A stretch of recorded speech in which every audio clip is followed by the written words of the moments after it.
हम्म। सुप्रभात प्यारे बच्चों, आज की इस हिंदी की कक्षा में हम पाठ 6 प्रेमचंद के फटे जूते पाठ के बारे में पढ़ेंगे। जैसा कि आप सभी जानते हैं कि इस प्रेमचंद के फटे जूते पाठ के लेखक हैं हरिशंकर परसाई। प्रसिद्ध व्यंग्यकार श्री हरिशंकर परसाई जो थे वो मध्य प्रदेश के होशंगाबाद जनपद में जमानी गांव में उनका जन्म हुआ था। उन्होंने शिक्षा भी वहीं से ग्रहण की थी। उन्होंने नागपुर से हिंदी में एमए किया और अध्यापन कार्य करने लगे।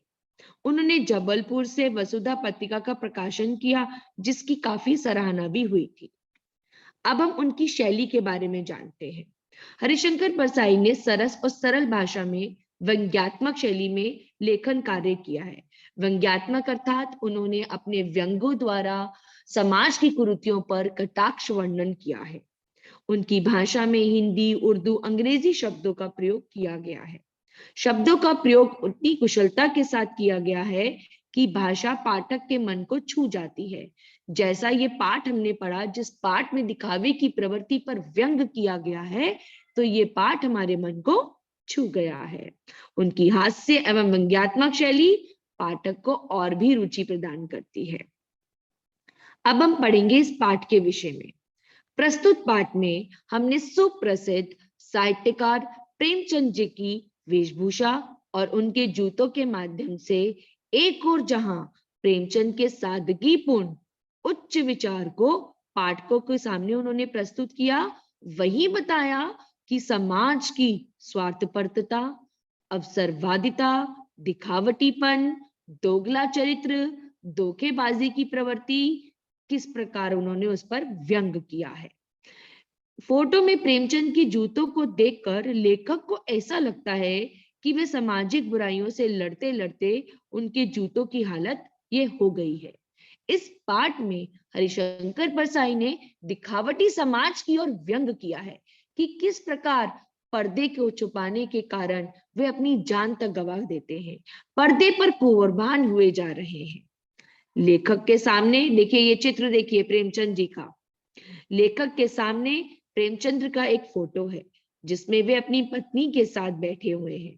फोटो में वे कुर्ता, धोती तथा सिर पर टोपी लगाए हुए हैं। कनपटी चिपकी है, गालों की हड्डियां उभरी कर आई हैं, चेहरे पर केवल हरी भरी घनी मूछें हैं। पांव में कैनवस के बेतरी बंद बंधे हैं, उस बंद के लोहे की पतरी गायब ही हो गई है। उन्हें किसी तरह बांध लिया गया है। बाएं पैर का जूता फटा है, जिसमें से पैर की उंगली दिख रही है। लेखक सोचता है कि यदि यह उनकी फोटो की पोशाक है तो पहनने की कैसी होगी। लेखक प्रेमचंद के जूते से अपने जूते की भी तुलना करते हुए इस पाठ में नजर आते हैं। उन लेखक कहते हैं कि मेरा जूता भी कोई अच्छा नहीं है।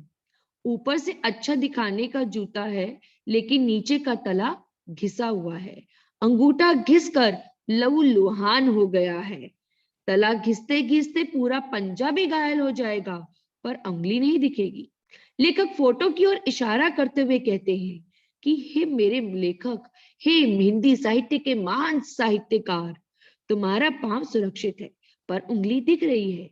मेरी उंगली टिकी है लेकिन पंजा खिस रहा है। तो लेखक प्रेमचंद की मुलाकात के बारे में अलग अलग अनुमान लगाते हैं। उनकी मुस्कान जो है वो विभिन्न प्रकार के व्यंग प्रकट कर रही है। लेखक सोचते हैं कि प्रेमचंद का यह जूता आखिर फटा कैसे।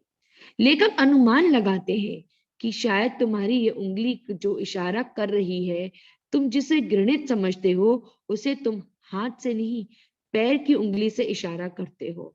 तुम उंगली छुपाकर तलवा घिसाए चलने वालों पर हंस रहे हो, क्योंकि तुम्हारे पैर की उंगली बाहर निकली है पर पांव सुरक्षित है। तुम्हारा तलवा घिस नहीं रहा है, जबकि मेरा तलवा घिस रहा है। तो ये व्यंग्य मुस्कान को लेखक समझ रहे हैं कि किस प्रकार तुम हमारे व्यंग्य मुस्कान के द्वारा हमें ये बताना चाहते हो कि समाज की मेन बात क्या है यहाँ पर, कि हमें अवसरवादिता को त्यागना चाहिए।